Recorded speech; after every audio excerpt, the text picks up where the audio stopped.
mu linnya lya Paatiri n'erya Mwana n'erya Mwoyo Mutuukirivu. Amiina. Essaala Biikira Mariya gy'ateesammula. Ayi Mariya kabaka wange mmange, neeyanjulira gy'oli nga siina kye ndekayo, ate nkusingira omusingo gw'okwagala kwange. Situlira leero amaaso gange, amatu gange, akamwa kange, omwoyo gwange, nange nkwekwasa nze n'omulamba. Ayi mmange omulungi, olaba neerimbise ku ggwe, naawe nkuuma, nzibiranga omuddu wo ow'okuwo. Baana ba Katonda mwenna, Father Martin Semanda nzabalamusaako nnyonnyini ddala mu linnya lya Mukama waffe era mulokozi waffe Yesu Kristo. Okubuutikirwa kujja. Okubuutikirwa kujja ye munyenye yaffe eya wiiki eno. Bannyinaze ne baganda bange, newaakubadde kibaawo emirundi egimu, naye si kya bulijjo nnyo okufuna emiyaga egy'amaanyi e Mombasa ntegeeze Kenya eyo, e Mombasa nga bwe kiri e Madagascar ne Mozambique. Naye ogumu ku miyaga egy'amaanyi egyali gizze ku guyanja ogwa Indian Ocean ku ludda olwa Mombasa, abantu baalaba nga mu kifo bulijjo awali amazzi ate geesise bwesisi ne gagenda emabega. Mu kifo ky'okudda mu maaso nga bwe kyali kiteeberezeddwa ab'enteebereza y'obudde, ng'ate amazzi geesise bwesisi okudda mabega. Ng'awali amazzi olengera mbaatakabuzi, binyonyi nga biri awo n'ebintu ebirala nga biri awo byeyagala bweyagazi, naye ng'amazzi go gaaseeseetuse gazze mabega. Abantu ekyabeekanza kwe kuba nti abakugu baali balanze nti mu muyaga guno amazzi gagenda kubeera mangi era nti gajja kweyongera. Kati ate mu kifo ky'okweyongera baalaba gadda mabega. Munnange akataayi kaba tekannaba na kusala ng'abateeberezi b'obudde kye baali bategeezezza kituukiridde. Amazzi agaalinga agazze mabega gaakomawo mu sipiidi ey'ekizungirizi era ey'amaanyi amangi agataali ga bulijjo ne gasukka ne we gaalina okukoma. Mukwano gwange, ekyo kyennyini omutonzi wo kyayagala okukukolera.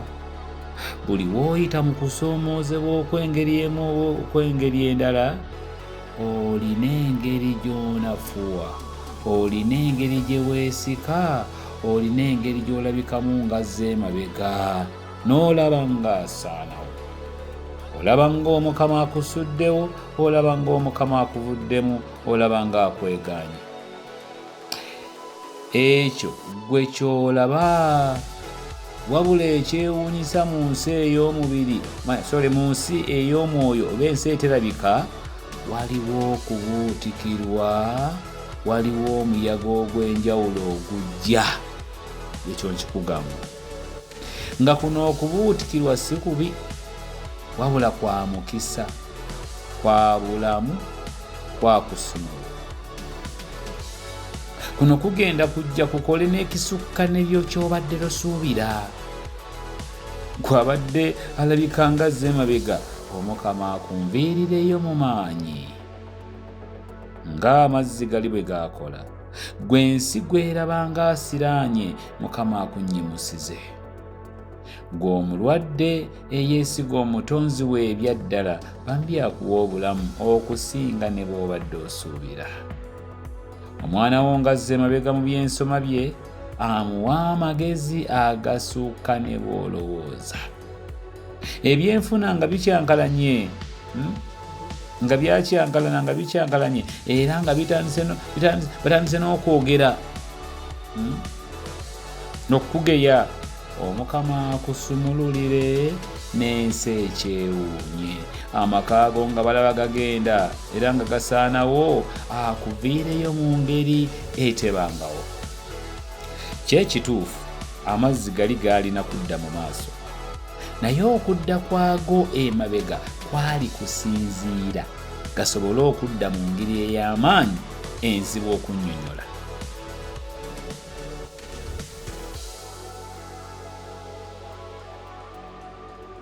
noonyeza ebigambo oba ekigambo ekisaana mu mbeera eyo ne kimbula ekituufu ne mmala gakozesa kigambo kubuutikira.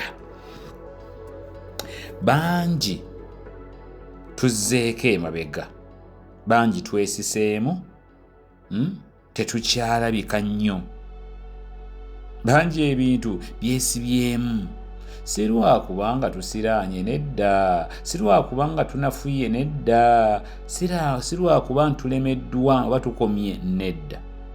Mbeera eyo gye tulimu Katonda waffe tuli naye, tetumutadde ate naye tayinza kutulekerera. Enkomawo gye tugenda okukomawo mugenda kugyewuunya, mugenda kugyekanga, tugenda kudda tuyise ne we twali nga temukyatutegeera.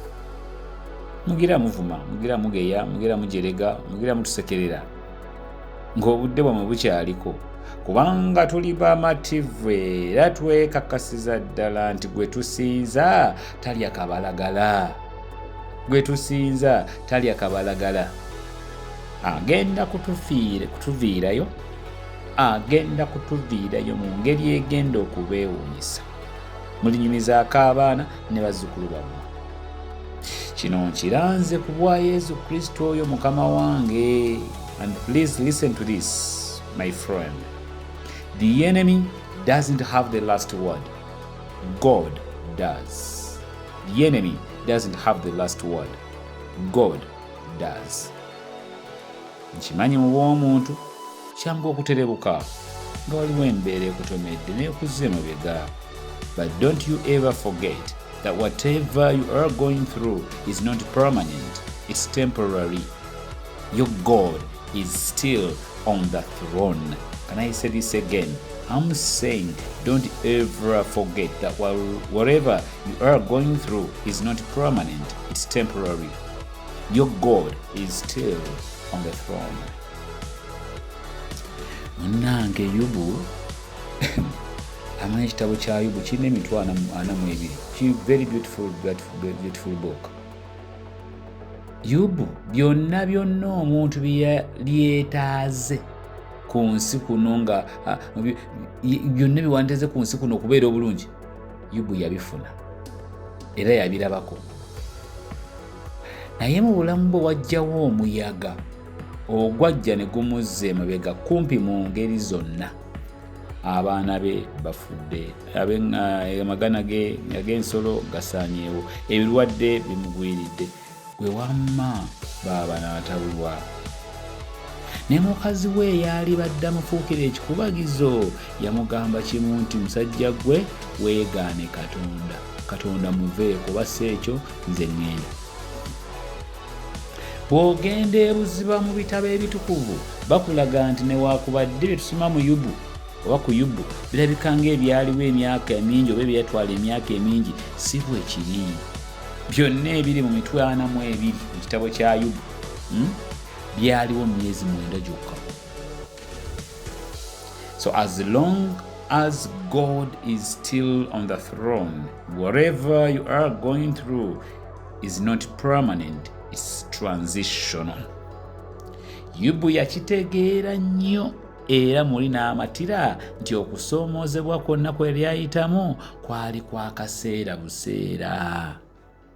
Yakimanyira ddala nti eyamwetondera mu kifaananyi kye tayinza kumulekerera ng'amwesize, era muli ng'akiwulira nti mu kusoomoozebwa n'okudda emabega kwe yaddayo waaliwo ekyamaanyi ekyali kijja nga kisinga n'ekyasooka. Listen to this. God didn't just bring Job out of those situations, but he did make the enemy pay. Katonda teyajja bujja Yubu mu mbeera gye yali ayitamu, wabula yasasuza n'omulabe byonna bye yali amukoze. Mukama tagenda bugenzi kukujja mu mbeera eyo gy'olimu, wabula agenda na kusasuza omulabe byonna byakukoze. Nkiranga mu linnya erya Yesu. Ate munnange ogamba waayita mmeka? ng'omubi akamwenyumwenyu tekamuweddeeko. Kubanga oluvannyuma lwa bino byonna laba Katonda bw'addira Yobu buli kye yalina n'akimukubisizaamu emirundi ebiri. Ente ziyalina mu kusooka n'amuwa tayimuzitu, endiga the same, embuzi bw'atyo, essanyu mu bulamu bwe kityo. Obungi n'obulungi bw'abaana Mukama nabwo n'abukwisaamu emirundi ebiri. Kubanga Bayibuli etugamba nti okuva mu mbeera eyo Yobu yawangaala emyaka emirala 14 n'alaba abazzukulu n'abazzukulu b'abazzukulu. So after that great storm, Job came out with double of everything that he had before. After that storm, Job came out with double of everything that he had before. That's why, in the middle of every storm, there, by the grace of God, to declare that I am blessed, I'm healthy, I'm strong, I'm an overcomer, I'm more than a conqueror. Ndi sitaani tansobola, ndi muwanguzi mu linnya erya Yesu. Olwo nno anaamanyanga oyo omulabe sitaani nti ono gwe ndiri nga naye si wa bulijjo. Keeping in mind that great things happen when God mixes with man. Mukama abeere nammwe. Katonda omuyiza wa buli kantu, Patrick ne Mwana ne Mwoyo Mutuukirivu abawe nnyo omukisa.